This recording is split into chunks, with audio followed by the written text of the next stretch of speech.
Il est 12h40, on a 10 minutes de retard sur l'horaire, donc on va commencer maintenant. Bienvenue à cette table ronde sur le défi du dernier kilomètre. Merci d'être venus si nombreux. Donc, je suis Jean-Luc Rognon, rédacteur en chef de Supply Chain Magazine.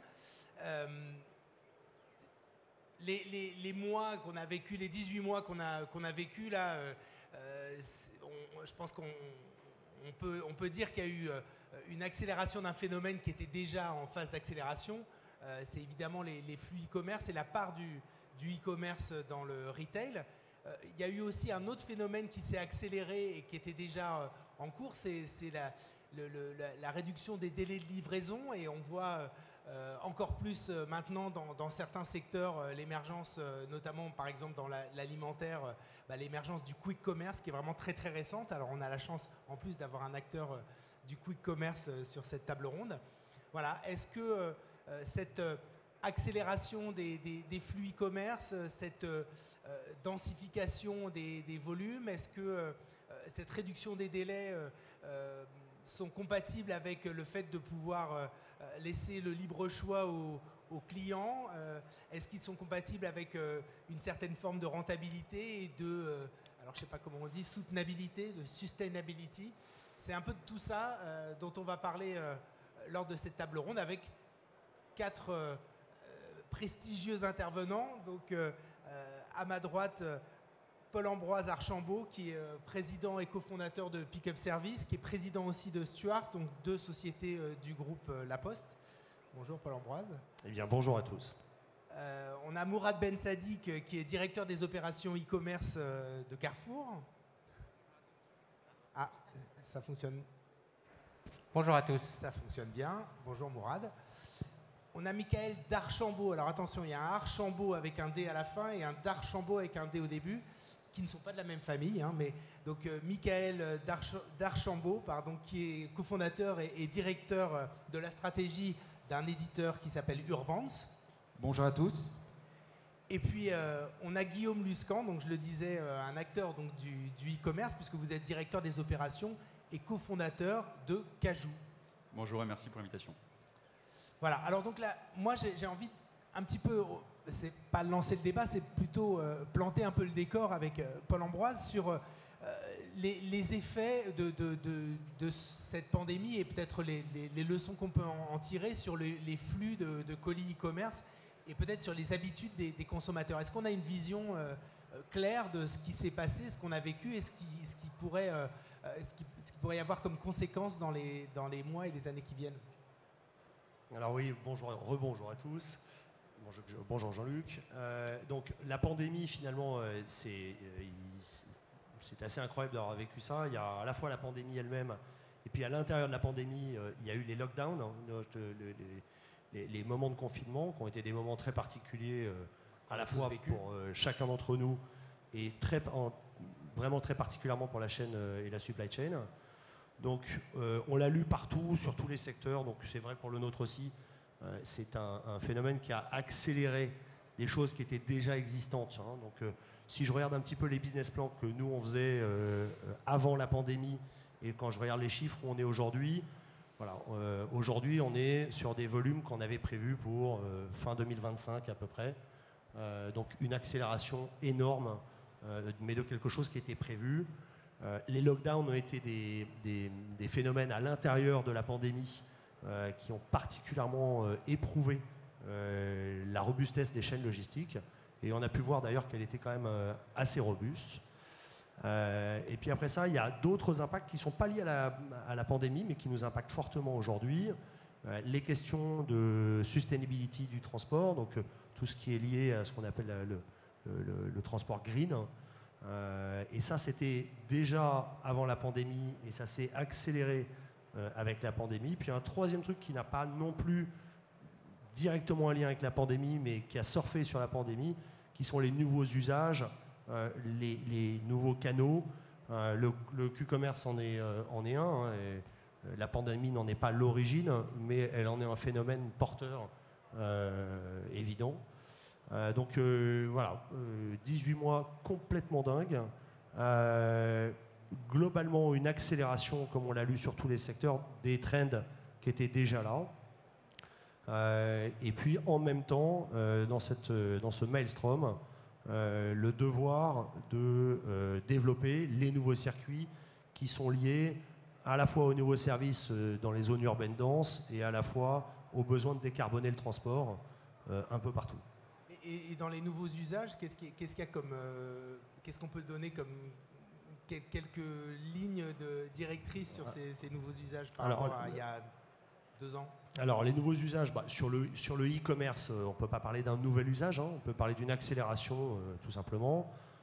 Après ça, il y a quand même des métiers, je pense à la livraison de repas chauds à travers les plateformes que vous connaissez pour un certain nombre d'entre vous. C'est quand même un marché qui est passé de 200 millions à 5 milliards en moins de 4 ans. C'est presque unique dans les annales. Donc ça, c'est vraiment un nouvel usage. Et quand on est à 5 milliards, on est durablement implanté dans l'habitude des gens. Donc c'est vraiment une grande nouveauté. Je pense que c'est le Q-commerce maintenant qui arrive. C'est une des nouvelles vagues vraiment structurantes et nouvelles de l'habitude des gens de demain. Et je pense que ce n'est pas la dernière vague. Il y a d'autres produits qui vont se retrouver sous forme de services massivement dans les années à venir.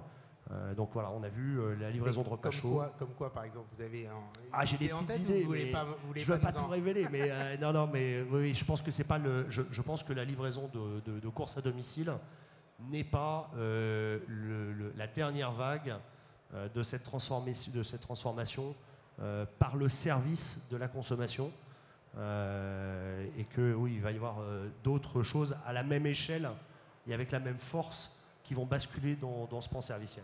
Et donc concrètement, puisque là vous dites que finalement par rapport à un business plan qui aurait été fait en 2025, on atteint déjà ces chiffres-là en 1 an et demi, on fait ce qu'on devait faire en 5 ans. Ça veut dire que les infrastructures derrière, elles doivent suivre. Donc là, vous, en tant que pick-up, donc là c'est vraiment...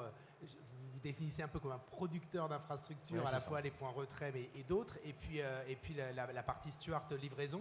Ça veut dire qu'il a fallu investir très rapidement. Comment vous êtes adapté à ça?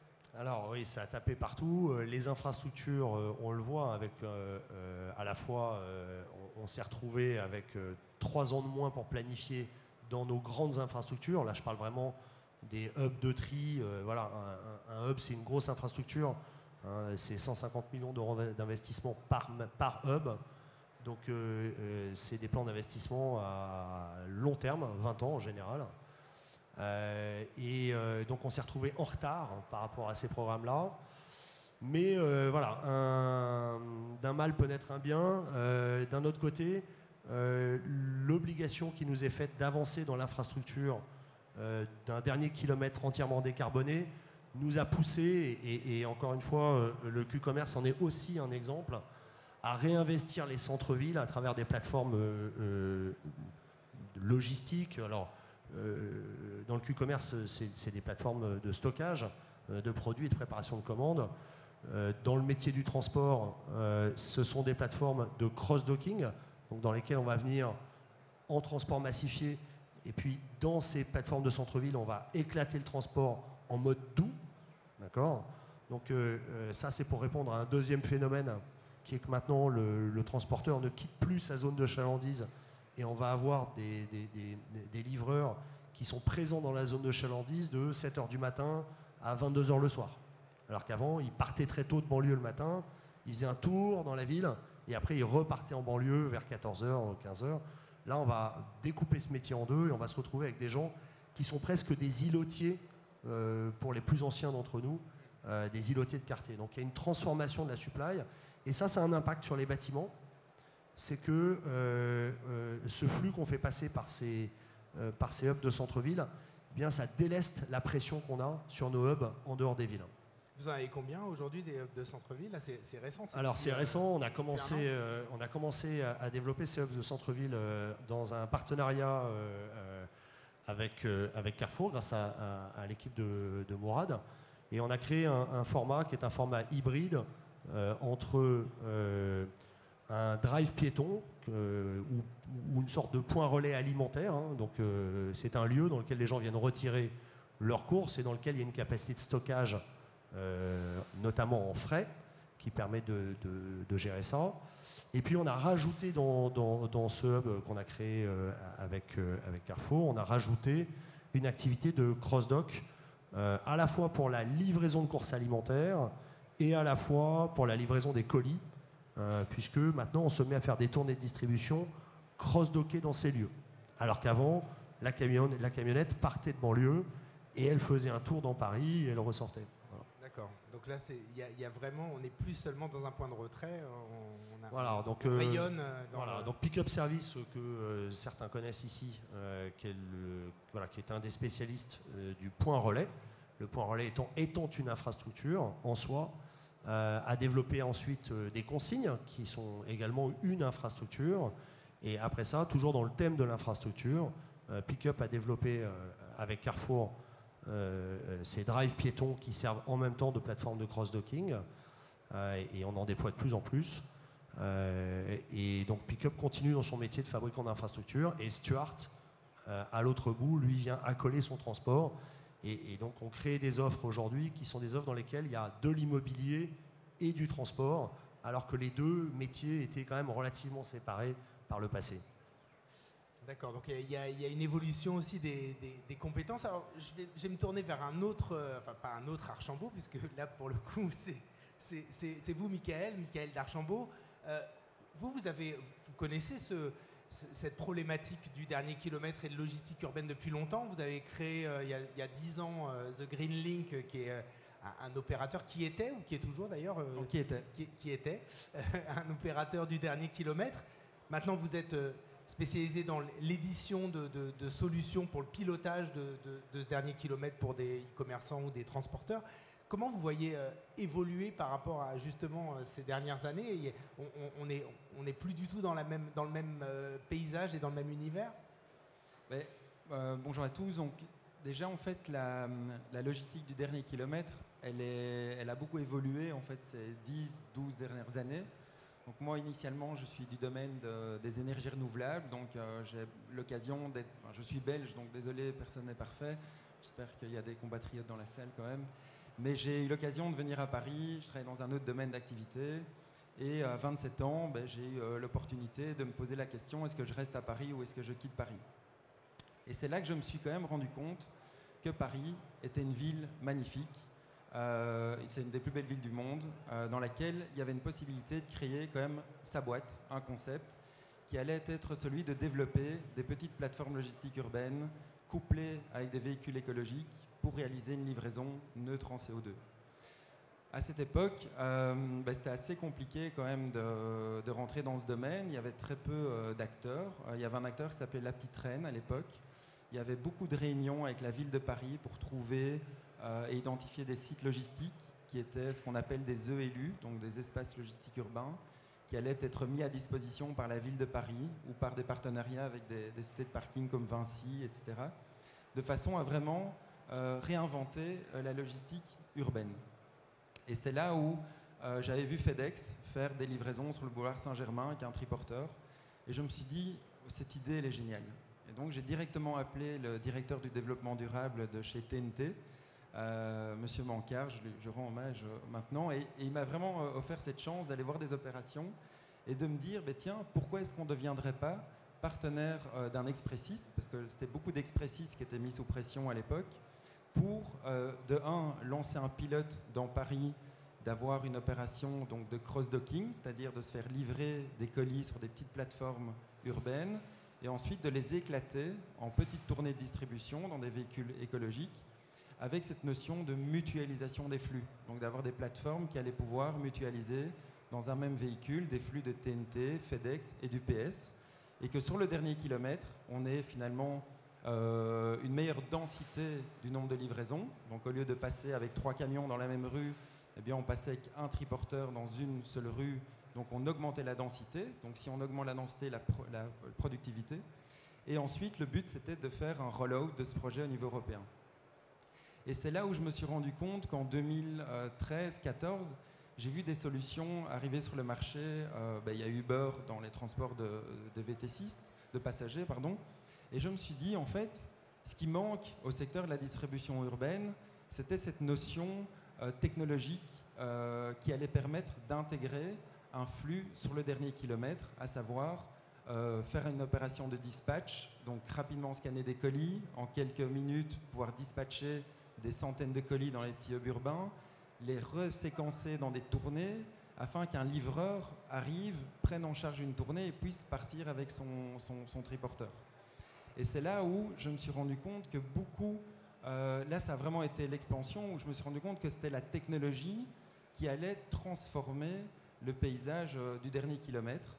Et donc, c'est la vérité, parce qu'aujourd'hui, à l'époque, il y avait Deliveroo qui arrivait sur le marché, il y avait finalement Uber Eats, et aujourd'hui, je suis vraiment très heureux de rencontrer l'un des leaders du quick commerce ici, qui a pu voir l'opportunité d'utiliser ces petites plateformes logistiques urbaines qui peuvent être des magasins ou des entrepôts de proximité pour avoir un service de distribution de proximité alimentaire.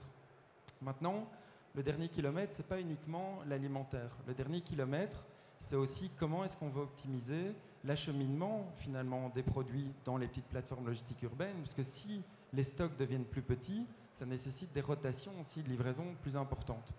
Et c'est là où je me rends compte qu'il y a énormément aujourd'hui d'initiatives qui se mettent en place.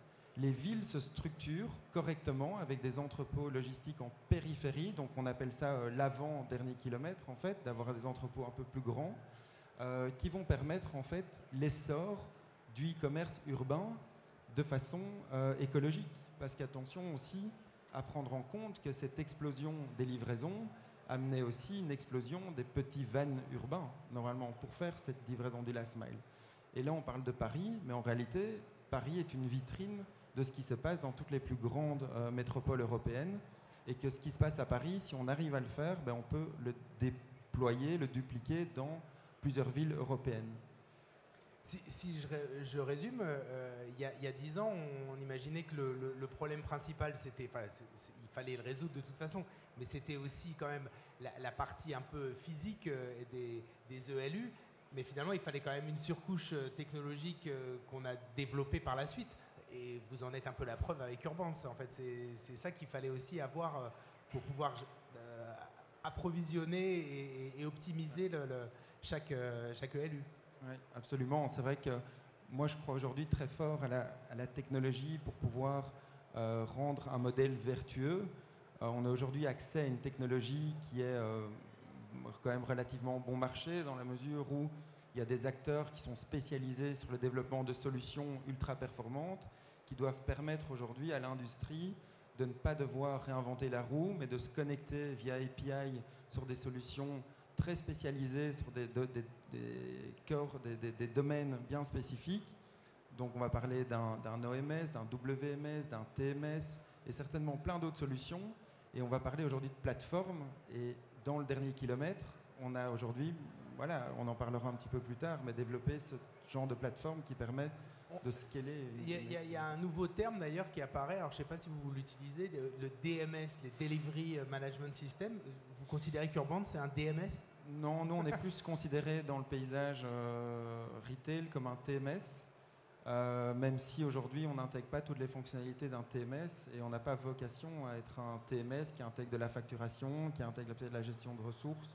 Voilà, on veut vraiment être très spécialisé sur notre métier, notre cœur de métier. Ok. Alors on parlait des évolutions et des Deliveroo, etc. Alors évidemment, la toute dernière, on l'a abordé tout à l'heure, le quick commerce. Donc on a la chance effectivement d'avoir un acteur, si ce n'est l'acteur français du quick commerce, donc Cajoo. Guillaume, vous êtes finalement lancé dans une course. Alors une course à la fois au délai très rapide de livraison sur un référentiel assez ramassé, enfin quand même conséquent, mais et avec des livraisons en 15 minutes. Puis c'est aussi une course, puisque finalement on voit que depuis le début de l'année, il y a sur ce marché, il y a une multitude d'acteurs, il y a une dizaine d'acteurs. Comment vous vous différenciez sur ce marché et comment vous voyez justement ce défi du dernier kilomètre du côté de Cajoo ? Oui, merci. Peut-être en 2 mots, Cajoo, c'est une entreprise qui est assez récente, on a moins d'1 an, donc je vais peut-être expliquer en quelques secondes ce qu'on fait. Donc le quick commerce, on est l'entreprise française de quick commerce, on est les seuls français à faire ça. Et le quick commerce, qu'est-ce que c'est? C'est le fait de livrer au consommateur final 2000 références aujourd'hui alimentaires et alimentaires, principalement alimentaires, en 15 minutes. À la demande, donc il y a des acteurs qui proposent 10 minutes, nous on est sur du 15 minutes. Comment on fait ça? On a dans les centres-villes des dark stores, en fait des locaux dans lesquels on stocke nos produits. On a des employés Cajoo qui préparent les commandes lorsque les clients commandent et des livreurs Cajoo qui viennent livrer ces commandes au consommateur final, le tout en 15 minutes. On travaille aussi avec des partenaires sur la livraison et ça on pourra y revenir. Alors pourquoi on fait ça? On en a parlé, c'est une tendance qui a été accélérée avec la pandémie. Mais on est parti, voilà, ça répond à un vrai besoin du consommateur. On est parti d'un besoin consommateur. Et moi, l'exemple que j'aime bien donner, c'est l'exemple du taxi, finalement. Quand on regarde les façons de consommer un taxi, si je peux parler comme ça, il y a quelques années versus aujourd'hui, ça a radicalement évolué.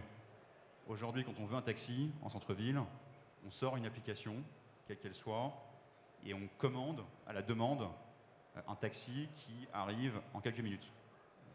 3 minutes, 5 minutes, 7 minutes. Hein.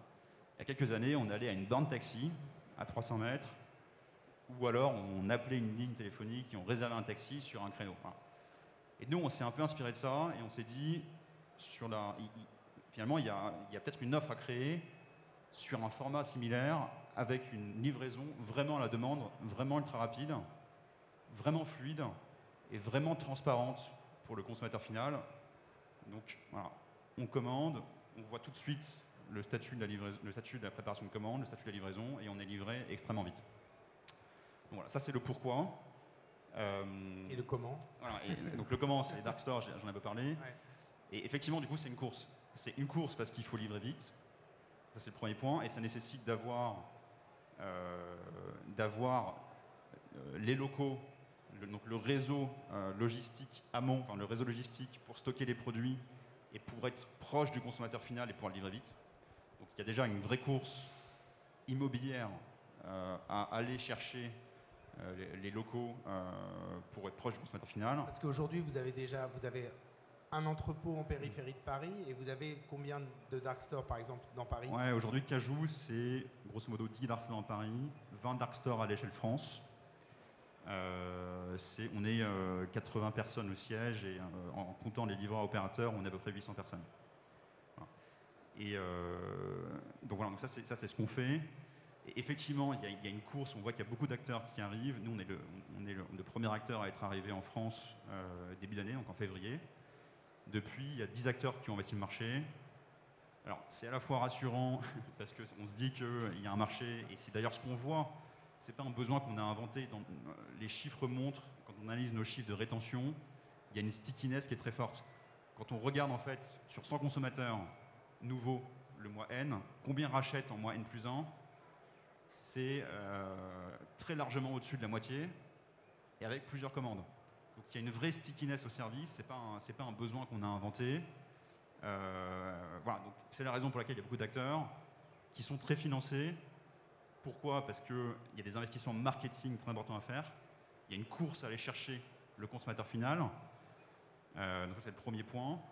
Un consommateur final ne va pas télécharger, en tout cas c'est ce qu'on pense, 10 applications de quick commerce.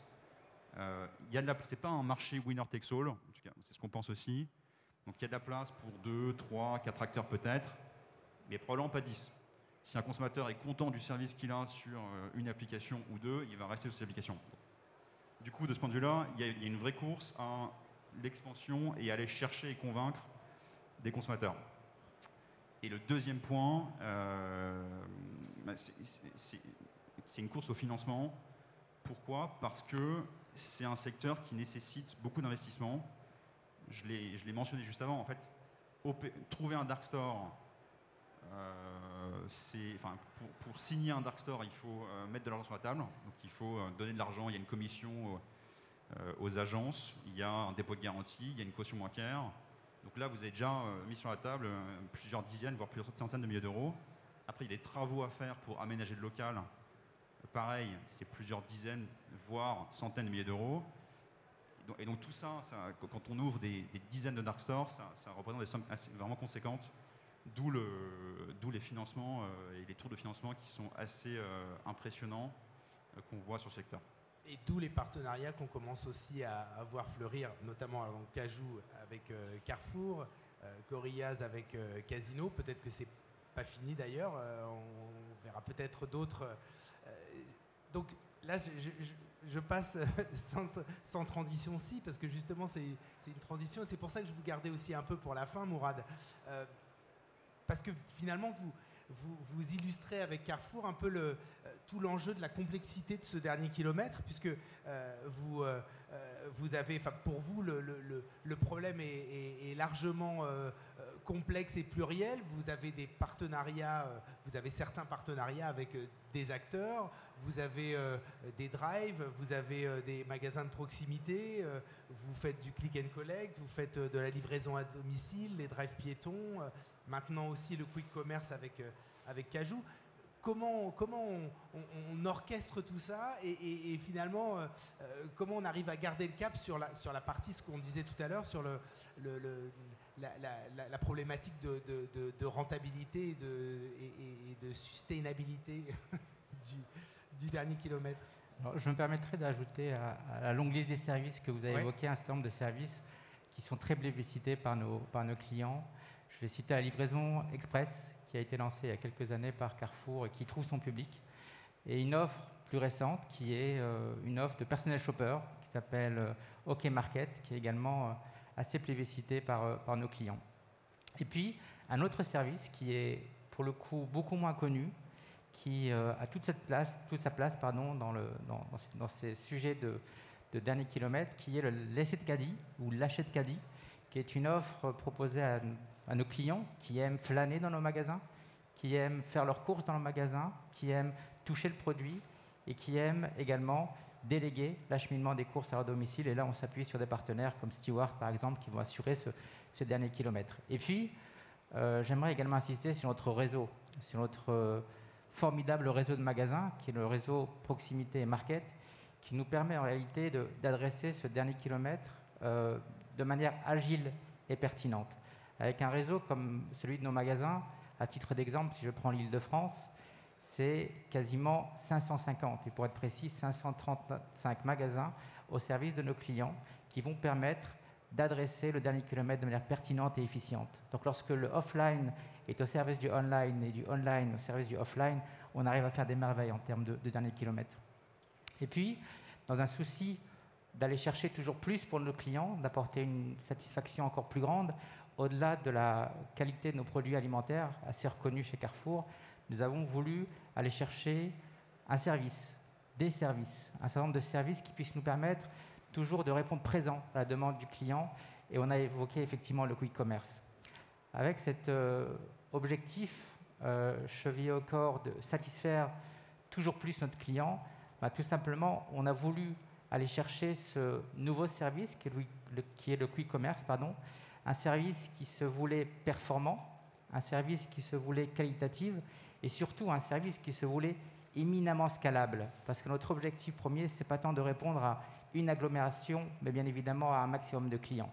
Et c'est naturellement vers Cajoo que nous sommes tournés pour construire cette offre de services qui puisse nous permettre d'aller apporter le meilleur à chacun de nos clients et surtout entretenir une fidélité à la marque Carrefour.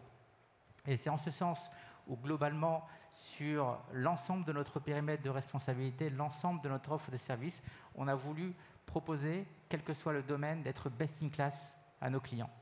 Et c'est pour ça que le quick commerce est venu en réalité enrichir une offre plurielle, une offre omnicanale et une offre éminemment locale pour chacun de nos clients. Et juste si on revient, parce que c'est une question qu'on se pose tous par rapport à le partenariat avec des acteurs du quick commerce, est-ce que Carrefour a envisagé d'être lui-même acteur du quick commerce quel est l'avantage de s'adosser à un spécialiste? Il y a vraiment un savoir-faire que Carrefour n'a pas forcément sur ce domaine-là? Alors, bien évidemment, pour ce service comme pour d'autres, nous nous sommes posé la question de savoir finalement, quand on regarde de près de l'activité du quick commerce, c'est un dark store, surface logistique, ce sont des livreurs, c'est un système d'information, pourquoi pas le faire nous-mêmes. Et puis très rapidement, le partenariat s'est imposé. C'est imposé comme étant la meilleure solution.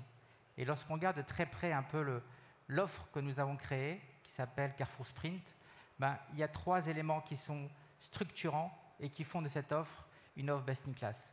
La première, c'est ce qu'apporte en réalité Carrefour à ce partenariat. Ce qu'apporte Carrefour, c'est une offre très riche, une offre de qualité alimentaire. Une offre qui a été construite au fil des années, notamment à travers la filière qualité Carrefour.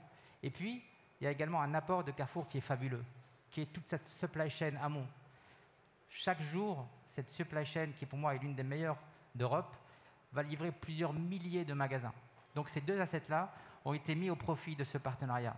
Et puis, on va chercher chez un partenaire comme Cajoo, finalement, tout ce qui se fait de meilleur dans l'exploitation d'un dark store. Ils ont une qualité bluffante en termes d'organisation du dark store, d'exploitation du dark store. Ils ont également un système d'information end-to-end qui nous permettait d'être le plus efficient possible et proposer le meilleur aux clients. Et puis, très objectivement, notamment quand on se compare à Carrefour, ils ont une agilité, une scalabilité qui est extrêmement intéressante. On a évoqué, Guillaume l'a évoqué, une start-up qui a été créée, qui a été lancée à Paris au mois de février et qui nous propose déjà 20 dark stores avec une qualité d'exploitation qui est bluffante. Donc c'est ça qu'on est allé chercher chez un partenaire comme Cajoo. Et puis le 3e partenaire qui est Uber, qui nous propose dans le cadre de ce partenariat un trafic qui est extraordinaire. Un trafic extraordinaire couplé à un réseau de livreurs qui a été éminemment pertinent. Donc l'ensemble nous a amené à créer une offre qui pour nous était best in class. Et c'est en ce sens où le partenariat, à travers la mutualisation des coûts, à travers la mutualisation des ressources, à travers la mutualisation également des expertises, nous permet de chercher un optimal économique qui tend vers la rentabilité que vous évoquiez tout à l'heure. Et puis, juste si je me permets, un autre exemple qui pour moi illustre l'importance du partenariat, c'est ce qu'évoquait Paul-Ambroise précédemment sur le pick-up drive mutualisé. Nous nous sommes posé la question de se dire finalement, est-ce qu'on ne va pas renforcer notre réseau global de magasins et de drive piétons par un drive piéton complémentaire, un drive piéton additionnel? Et puis très rapidement, suite à la discussion qu'on a pu avoir ensemble, on s'est posé la question de se dire finalement, est-ce qu'il ne serait pas pertinent de créer un autre modèle d'une page blanche? Et ce modèle-là, qui était très mutualisé, était en réalité un modèle qui proposait à nos clients, aux citadins, non pas un simple drive piéton, mais un carrefour des services, en jeu de mots. C'était un lieu de vie, et je reprends le terme qu'avait employé Paul-Ambroise, dans lequel vous pouviez aller récupérer votre colis Cdiscount, votre colis La Redoute, votre colis Vintage, et également aller déposer une lettre commandée ou un timbre postal, tout en récupérant votre commande Carrefour alimentaire ou non alimentaire. Donc c'est un exemple de mutualisation qui nous permet d'aller chercher un optimal économique, une offre du service très riche et naturellement une satisfaction cliente qui était pour nous très important. Donc la mutualisation, il y a aussi une chose que vous n'avez pas évoquée, avec Deli-Pop, c'est aussi des points de retrait, alors là cette fois-ci automatisés, pas tellement en centre de service, mais finalement l'offre elle est vraiment plurielle, mais est-ce que le maître mot c'est évidemment j'imagine, laisser le plus grand choix au client? Est-ce que ça veut dire que on va avoir cette offre comment vous voyez l'évolution de tout ça? Est-ce qu'il y a des choses qui vont mûrir et finalement monter en puissance alors que d'autres seront peut-être moins adaptées, ou bien c'est vraiment la volonté d'avoir des offres mutualisées mais qui soient vraiment multiples? Alors, la volonté, c'est vraiment de laisser le choix au client. Notre challenge à nous, c'est de pouvoir proposer à nos clients une offre plurielle, et nous devons être excellents dans chacune de ces offres. Nous devons être best in class. Après l'expansion, le développement de telle ou telle offre, en réalité, ça va être le client qui va nous encourager. C'est le client qui nous dira finalement vers quelle offre il faut aller beaucoup plus loin. Mais en tout cas, notre rôle au quotidien, c'est d'aller chercher, voire d'anticiper systématiquement le besoin client pour y répondre favorablement, encore une fois, à travers notre réseau offline, notre fabuleux réseau de magasins, ainsi que vers nos solutions e-commerce, qui sont également un puissant levier de développement de nos offres chez Carrefour. Guillaume, juste quelques mots sur le partenariat. Alors, le partenariat avec Carrefour, il s'accompagne aussi d'un engagement de vous laisser les coups des franges sur la partie Dark Store sur Paris. Carrefour développera pas de Dark Store par lui-même. Ça vous laisse, vous, un boulevard. Non, moi je pense qu'il y a 3 points qui sont vraiment intéressants sur le partenariat avec Carrefour. Il y a un premier point qui est un point financier. Comme je l'ai dit, c'est un secteur qui requiert beaucoup d'investissements pour se développer rapidement et dans des bonnes conditions. Et donc, voilà, ce n'est pas une surprise, Carrefour est actionnaire de Cajoo. On a fait rentrer Carrefour au capital au dernier tour de table. Donc ça, c'est un premier point. C'est un vrai avantage, une force de pouvoir faire entrer un acteur aussi gros que Carrefour avec une puissance financière au capital. Donc ça, c'est un. Deuxième point, beaucoup de synergies opérationnelles. Mourad en a évoqué 2.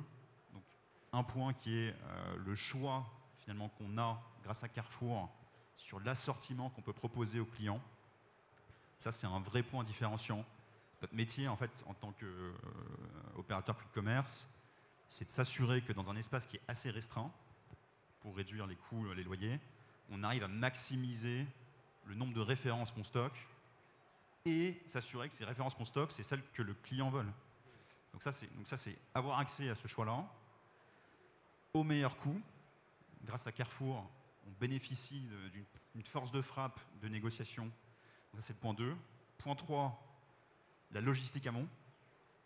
Et pour le coup, on a aussi vu la différence entre avant l'appareil Carrefour et après.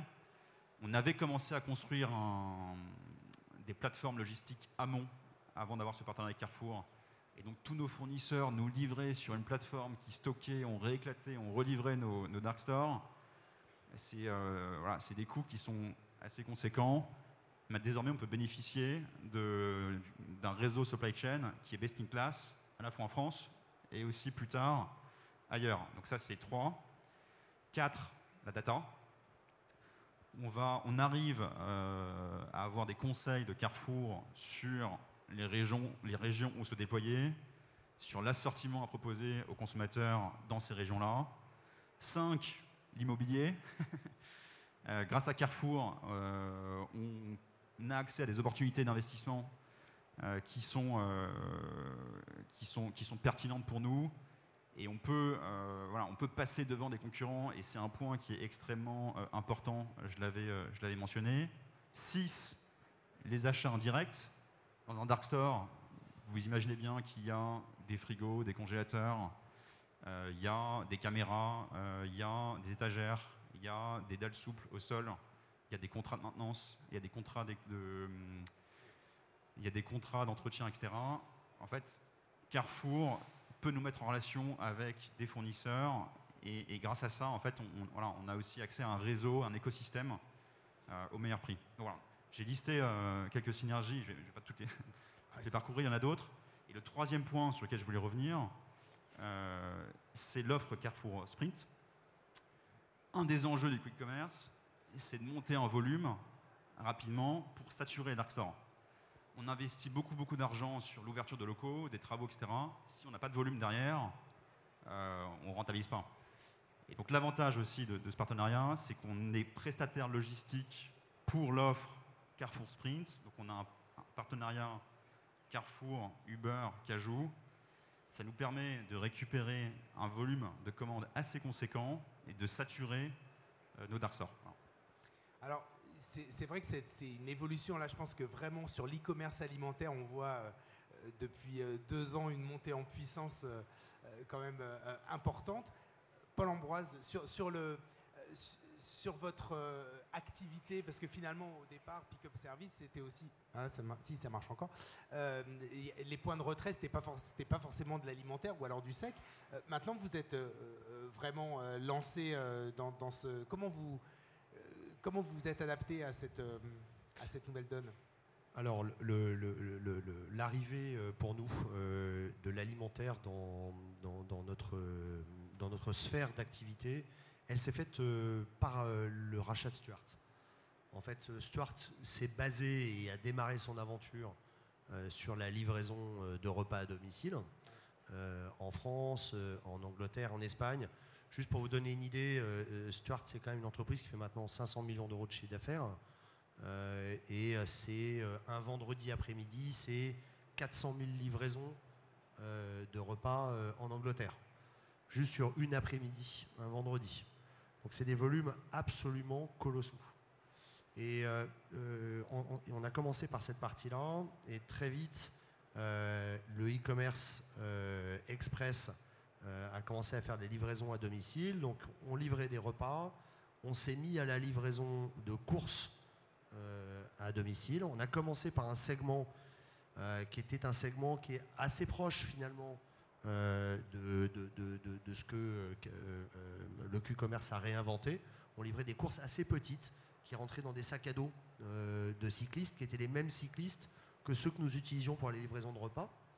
Et puis après ça, naturellement, on a glissé vers la livraison de courses alimentaires. Donc là, on est plutôt sur des paniers qui sont beaucoup plus conséquents, aussi bien issus du e-commerce avec les offres Carrefour que Mourad rappelait tout à l'heure, qu'en départ magasin. Le départ magasin, ça reste une grosse activité avec des paniers assez élevés. Et c'est quoi, avec des carrioles, alors voilà, toujours dans cette même veine, Stuart avait une énorme flotte de vélos en Europe. Et donc de la même manière, on a développé une très grosse flotte de carrioles. C'est une sorte de véhicule qu'on accroche derrière un vélo, qui est un véhicule électrique, qui prend très très peu de place, donc qui est vraiment quelque chose qui ne participe pas à la congestion et qui décarbone réellement dans les grandes villes. Pour vous donner un exemple, aujourd'hui, dans une ville comme Paris, vous avez à peu près 250 carrioles qui tournent toute la journée, entre 9h30 du matin jusqu'à 22h. Et on prévoit l'année prochaine de doubler cette flotte, d'être à plus de 400 ou 500 carrioles l'année prochaine, juste à Paris. Je ne vous parle même pas du reste des villes qu'on va ouvrir l'année prochaine, puisqu'on a un plan d'ouverture de ville assez conséquent. Et donc voilà, le e-commerce alimentaire, c'était une branche du e-commerce, et donc on a pris le train en marche. C'est un marché qui offre beaucoup de récurrence, donc des volumes assez importants. Voilà. C'est pour un acteur de la livraison B2B comme Stuart, puisque Stuart, à la différence des plateformes, n'est pas une plateforme B2C. Stuart, c'est un fournisseur auprès des plateformes ou auprès des enseignes. Nous, on reste bien dans une verticale B2B. Notre métier, c'est très clairement de fabriquer, à travers la mutualisation, des économies d'échelle. Et c'est un métier qui existe depuis que le transport existe. Ça, c'est un invariant, finalement, de notre secteur. Et donc, on s'installe dans toutes les chaînes où il y a une possibilité de créer de la mutualisation, de la densité, pour créer de la valeur voilà, à partager. Juste une question comme ça, c'est un métier qui est déjà rentable ? Alors oui, la notion de rentabilité, elle se lie à deux niveaux. Vous avez la rentabilité pure, qui est la marge sur coût variable. D'accord ? Est-ce qu'à chaque fois que je déplace un bonhomme, je perds de l'argent ou pas ? Et puis après ça, vous avez un deuxième niveau de rentabilité qui est absorber vos coûts de structure.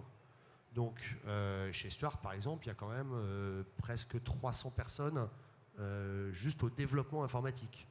Donc c'est des équipes qui coûtent très cher sur plusieurs pays. Donc la rentabilité, on l'atteint. Alors cette année, par exemple, eh bien, Stuart a gagné de l'argent sur l'intégralité de la lecture du PNL. C'est-à-dire que cette année, on a amorti également tous les coûts centraux, tous les coûts de développement informatique, puisque Stuart ne publie pas ses chiffres, mais a gagné pas mal de sous cette année. L'année prochaine, comme on fait un choix de repartir en investissement, eh ben on va replonger. D'accord, on va se remettre à perdre de l'argent. Comme la brasse, quoi. Exactement, on va se remettre à perdre de l'argent, mais toujours pas sur la partie marge sur coût variable. Ça, cette partie-là, elle doit absolument rester toujours en positive. Voilà, donc en fait, gagner de l'argent, c'est un objectif que les associés se fixent ou pas selon les années. Voilà. Ce qui compte, c'est la marge sur coût variable. Voilà. Et ça doit être rentable. Ok. Michael, sur les évolutions et la complexité, en fait, parce qu'on voit que, et on l'a vu avec Mourad, ça devient très complexe de pouvoir gérer un service un peu homogène sur l'entièreté de l'offre e-commerce, de livraison. Est-ce que vous, chez Urbans, vous êtes adapté à ça? Comment vous avez évolué pour répondre à cette demande-là? Alors, juste Urbans, donc on l'a créé en juillet 2015 et on avait vraiment vocation à adresser les gros constats qui étaient les transporteurs, c'est du papier-crayon qu'ils utilisent souvent pour faire les tournées de distribution.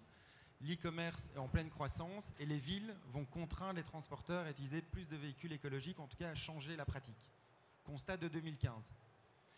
Aujourd'hui, on a une vision de vouloir devenir le fournisseur numéro 1 de la solution pour gérer des opérations de premier et de dernier kilomètre au niveau européen. Donc concrètement, Urbans, en 5 points, pour ramener la structure McKinsey, c'est aujourd'hui Urbans, c'est un socle technologique qui permet à un donneur d'ordre de piloter l'ensemble de ses flux et l'ensemble de ses solutions de livraison dans une même plateforme. Ça veut donc dire qu'on est capable d'intégrer dans Urbans de la livraison jour même, de la livraison sur tournée dédiée, d'intégrer des services comme le click and collect, d'intégrer un réseau de lockers. Et cette plateforme va donc permettre aux donneurs d'ordre d'avoir une visibilité complète sur l'ensemble de ces opérations. Donc souvent, évidemment, on ne voit pas Urbans, parce qu'Urbans, c'est une solution marque blanche, mais c'est un socle technologique qui permet aujourd'hui à certains transporteurs aussi d'optimiser leur activité, de digitaliser les preuves de livraison, d'informer le client quand est-ce qu'il va arriver. Tout le monde n'a pas la force de frappe de pouvoir développer une technologie de ce type-là en interne. Tout le monde rêverait de devenir l'Amazon de demain, mais ça demande des moyens colossaux. C'est pour ça qu'on se positionne au travers des acteurs au sens large alimentaire, mais il y a aussi tout ce qui est big and bulky. On parle livraison des canapés, livraison de cuisine. Tout ça, ça demande énormément de complexité pour organiser des tournées. Troisième sujet, c'est qu'aujourd'hui, on parvient avec Urbans à avoir une méthode d'intégration transporteur très flexible, très agile. On a 3 modes d'intégration. On peut s'intégrer avec des petits transporteurs qui n'ont pas toute techno. Du coup, en fait, il y a un environnement complet qui leur permet d'optimiser les tournées, avoir des apps mobiles et de gérer une activité de transport. Deuxième méthode d'intégration, il y a des API, des sociétés comme Stuart avec qui on a intégré, avec Uber et avec beaucoup de transporteurs qui ont déjà des API. À ce moment-là, on est capable de faire remonter les statuts, de les descendre et de les remonter, plus potentiellement faire remonter des positions de livreurs et des étillés qui vont permettre après d'harmoniser la page de tracking client. Troisièmement, on est capable également d'intégrer une optimisation entre les flottes de transport. Aujourd'hui, les réseaux de transport deviennent extrêmement complexes pour un donneur d'ordre. On ne peut pas non plus dire qu'il est possible de gérer toutes les livraisons avec des vélos. Il y a certains flux qui doivent être livrés avec des véhicules de certaines tailles, donc avec des partenaires dans certaines zones de France qui ont des moyens comme ils ont aujourd'hui. Donc le last mile, ce n'est pas uniquement les grandes villes, ça va aussi chercher dans des régions plus reculées. Donc il faut trouver des transporteurs avec des plus petites, capables de gérer des plus petits volumes. Et on est également capable de aujourd'hui faire remonter tout ce qui est empreinte carbone d'une livraison. D'ailleurs, c'est quelque chose qui va devenir obligatoire l'année prochaine, de communiquer au client final son empreinte carbone entre le départ d'un hub et la livraison finale. Donc, au sein d'Urbans, on a maintenant 100 personnes qui sont basées principalement à Bruxelles, mais on a un scope européen et on envisage le last mile au sens large. Et c'est important aussi d'imaginer que le succès de rendre ce dernier kilomètre plus green et plus durable va passer par une intelligence collective de l'ensemble des acteurs d'un écosystème de collaboration. Et on ne peut pas aujourd'hui envisager tout Stuart, je pense, ou tout tel modèle. Il faut pouvoir intégrer l'ensemble de ces solutions dans un socle commun. Le Ant de Urbans, c'était l'intelligence collective, là, c'est ça? Tout à fait. En fait, le Ant, c'est la fourmi. Et donc, on s'est toujours inspiré d'une société. C'est un bon exemple d'organisation. Ils sont structurés. Et c'est d'ailleurs le concept de la fourmi a inspiré les optimisations de tournée, en fait, pour Mais c'est un outil à la fois opérationnel, mais est-ce que c'est un outil d'aide à la décision? Est-ce que par exemple vous intégrez le coût quand on a éventuellement plusieurs façons de pouvoir livrer un client, si c'est pas lui ou si c'est le client qui nous donne le choix pour le coup. Mais est-ce que vous avez aussi cette manière-là de proposer différentes options à votre client? Non, en fait, de manière générale, ce qu'on voit, c'est que c'est vrai qu'il y a des services très rapides, mais ensuite, il y a des livraisons qui sont plus planifiées. Du coup, en fait, ce qui est très important, c'est de pouvoir donner de la visibilité à un dispatcher dans l'entrepôt sur ses commandes, ensuite que le directeur des opérations ait une vue sur l'ensemble de ses magasins, de ses entrepôts, et ensuite les personnes au siège puissent faire du multi-pays et savoir ce qui se passe sur le terrain. Et c'est là où on rentre la notion de scalabilité. Et pour faire ça, on a besoin d'une plateforme, et c'est la technologie ici, maintenant, elle est clé pour opérer un business global. Ok. Je pense que c'est intéressant aussi de voir que finalement vous êtes tous des acteurs dans vos secteurs différents, mais qu'à la fois vous êtes tous partenaires là, et on a pris. Alors c'est un échantillon, mais je pense que on pourrait vraiment trouver plein d'autres acteurs qui correspondent à ce profil-là. C'est-à-dire que on a l'impression, Mourad, que la solution pour répondre de manière durable à ce défi du dernier kilomètre, c'est avant tout de trouver des partenariats, y compris au niveau des systèmes d'information, mais pour pouvoir gérer tout ça de manière cohérente et pas forcément gérer chacun dans son coin. Comment vous voyez ça? Tout est question en réalité d'expertise. Dès lors où on prend le parti de nous investir sur notre cœur de métier, sur là où crée de la valeur, je pense que c'est important également de s'entourer des meilleurs partenaires pour exécuter au mieux les opérations. Et si je prends les personnes qui sont autour de moi, très objectivement, chacun d'entre eux est expert dans son domaine. Chacun d'entre eux vient apporter une valeur ajoutée à un ensemble de clients qui sont les clients Carrefour. Et pour en tout cas notre parti pris, c'est systématiquement, bien évidemment, d'envisager toutes les éventualités, d'apprécier l'opportunité d'exécuter en propre dès lors où c'est dans notre cœur de métier. Si tel n'est pas le cas, nous appuyer sur des partenaires qui nous semblent pertinents. Les exemples qu'on a cités les uns et les autres, que ce soit Carrefour Sprint, nous nous sommes posé la question. Force est de constater que les assets des uns et des autres permettent de concevoir une offre qui soit vraiment best in class. Et on ne saurait pas, tout simplement, l'exécuter de manière aussi pertinente, fine et lean comme on peut le faire aujourd'hui avec ces partenariats. Le drive qu'on a évoqué tout à l'heure, mutualisé, pareil, on n'aurait pas la capacité à drainer le flux qu'évoquait Paul-Ambroise pour aller dans un point relais qui soit dédié à la commande classique alimentaire. Par contre, la mutualisation de nos flux permet de le faire. En réalité, il y a deux choses qui sont importantes. La première chose, c'est la mutualisation. On vient mutualiser des coûts, des ressources, des moyens, également des expertises. Et puis l'autre volet, Guillaume a beaucoup insisté dessus, c'est les volumes. On vient chercher à apporter des volumes additionnels qui nous permettent en réalité de passer à l'échelle, d'aller chercher l'efficience en écrasant les coûts fixes, en continuant à apporter davantage de services et ainsi permettre à nos clients d'y trouver leur intérêt, tout en nous permettant à nous d'aller chercher le juste coût. Oui, puis c'est une spirale vertueuse parce que j'imagine que c'est parce qu'on a des volumes chacun qu'on peut mutualiser parce que finalement cette mutualisation, cette idée-là, elle est pas neuve, mais c'est maintenant que ça commence à arriver. Elle n'est pas neuve. Je pense que c'est aussi des questions de time to market. On a besoin d'aller extrêmement vite et cette nécessité d'aller vite pour répondre à des impératifs de nos clients qui l'exigent au quotidien, globalement nous impose d'aller chercher cette rapidité, cette excellence d'exécution au travers d'un panel de partenaires qui nous entourent, dans un écosystème qui est Carrefour, qui est plutôt bienveillant.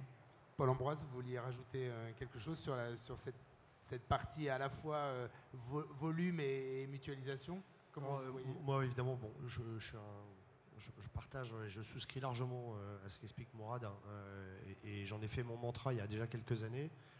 Ce que je constate, c'est que finalement, l'endroit le plus complexe, c'est dans la gestion de la relation entre nous.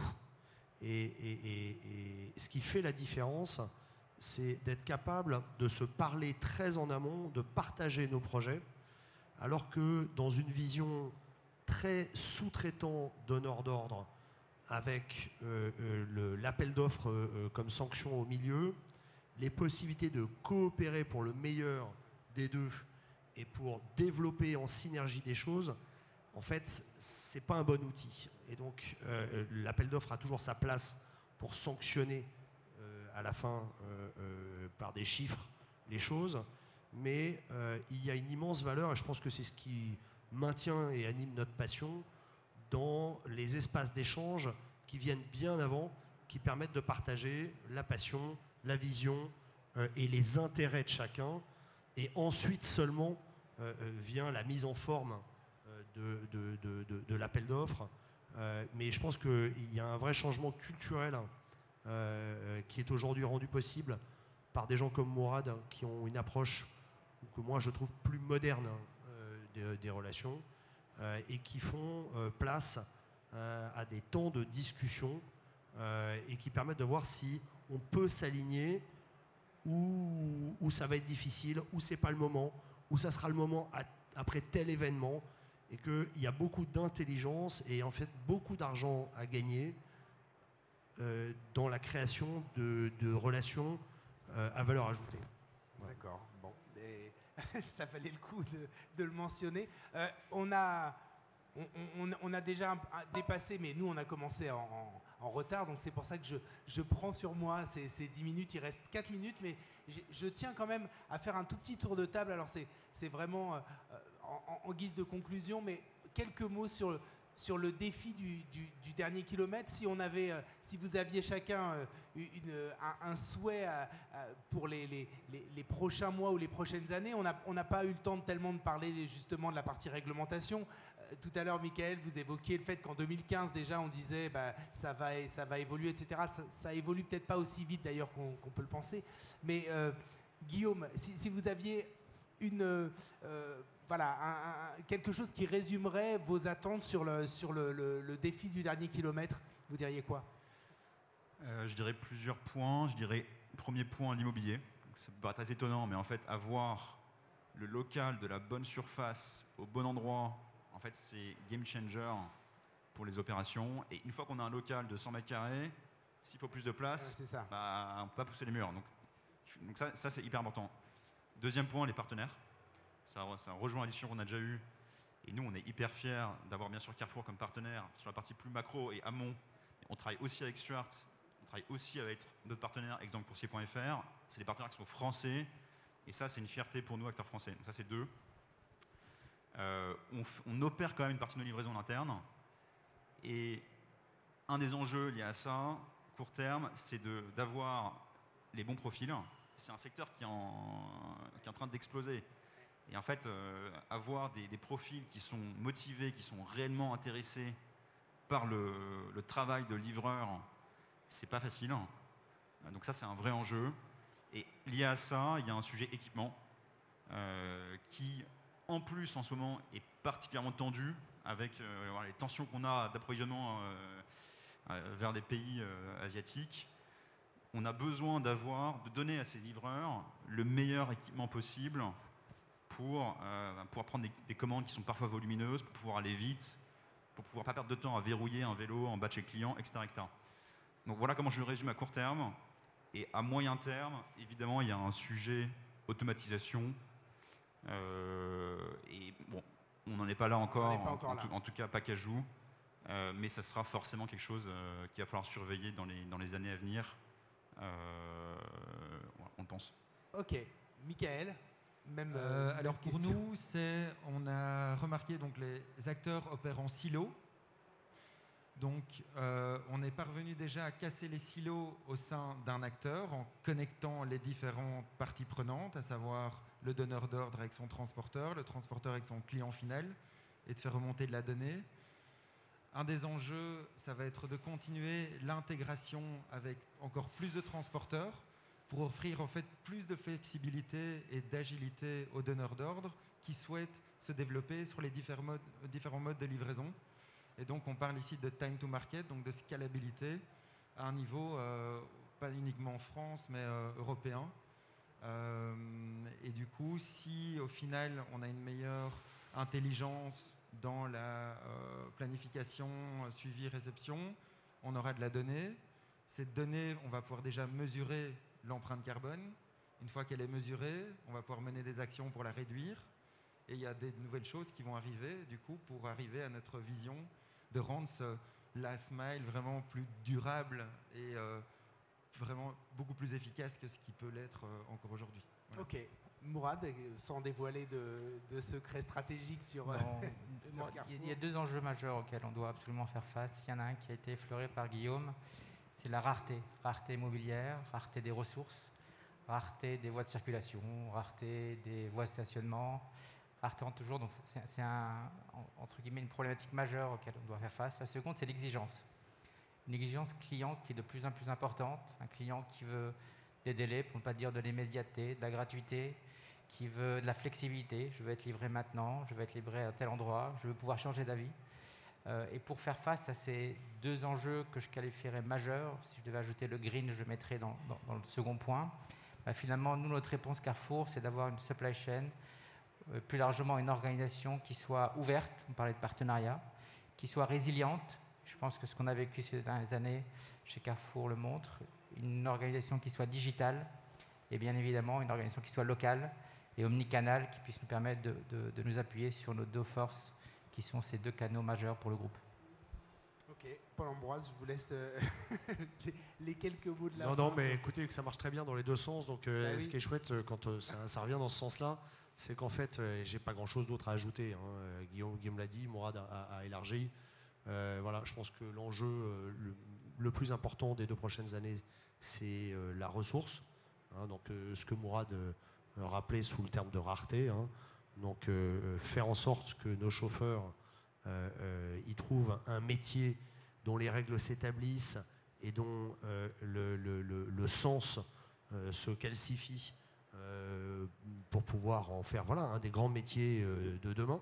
Hein, on le voit bien, c'est un des secteurs qui va employer le plus de gens dans les années à venir. Ça a déjà commencé, mais là, maintenant, il n'y a pas de débat. Je dis ça par opposition à d'autres très grands secteurs, comme l'industrie automobile, qui n'a pas des perspectives en termes d'emploi qui sont incroyables. Je pense que le secteur de la logistique a des perspectives en termes d'emploi qui sont structurantes pour le pays. Tout ça en plein chambardement de la demande et de l'offre. Donc voilà, on passe par des hauts, des bas, on se cherche, mais je prendrais quand même comme un exemple assez clair. Il y avait hier un article dans Le Point sur les chauffeurs VTC. Voilà, une enquête sur 30 000 chauffeurs sur 2 ans. Et on voit que ça y est, la profession, c'est devenu un métier. Voilà. C'est vraiment devenu un métier. Les gens ont maintenant plus de 3 ans d'ancienneté. Ils ont des revenus qui sont des revenus stables. Ils n'ont plus de problème à emprunter au bout de la 2e année. Donc ce qu'on peut souhaiter à notre industrie, très clairement, c'est de sortir par le haut, comme le métier du VTC a réussi à le faire, alors qu'il a traversé un chaos important. Aujourd'hui, c'est stabilisé. Et moi, c'est ce que je souhaite à notre industrie. C'est une sortie par le haut pour une industrie qui a vocation à être une des premières industries en termes d'emploi en France. Ok, bon, merci beaucoup, messieurs. Hein, je pense qu'on peut vraiment les applaudir pour la qualité de vos interventions. Et puis, désolé pour la conférence Monoprix Imagotag qui vient juste après, parce qu'effectivement, on a pris 10 minutes dans la vue, mais ce n'était pas de notre fête. Voilà. Merci à vous.